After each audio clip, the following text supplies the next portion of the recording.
نبی صلی اللہ علیہ وسلم فرماتے ہیں جس نے سبحان اللہ و بحمدہ دن میں 100 مرتبہ کہا اس کے سارے گناہ معاف کر دیے جاتے ہیں، خاص سمندر کی جھاگ کے برابر ہوں۔ نظروں سے گرنا بے حیائی کہلاتا ہے، اور جو اپنی ہی نظروں سے گر جاتے ہیں وہ کبھی نہیں اٹھ پاتے۔ اگر آپ کے دل سے یہ آواز اٹھتی ہے کہ فلاں چیز حلال ہے اور فلاں حرام ہے تو یہ اللہ کا شکر ادا کرو۔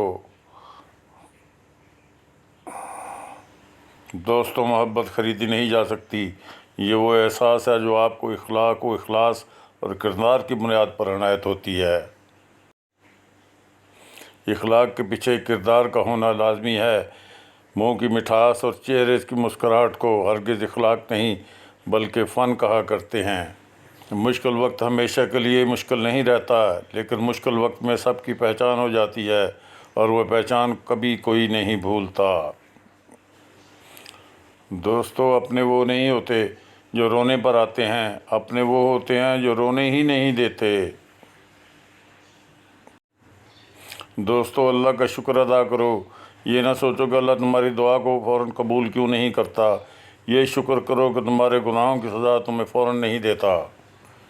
جناب واصف علی واصف فرماتے ہیں کہ آج کا انسان صرف مکان میں ہی رہتا ہے، اس کا گھر ختم ہو گیا۔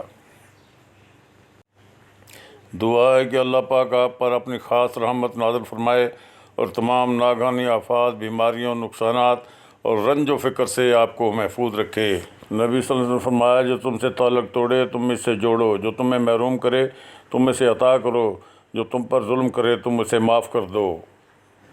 شیخ سعدی رحمۃ اللہ علیہ فرماتے ہیں زمین عقل مندوں سے بھر گئی مگر درد مندوں سے خالی ہے۔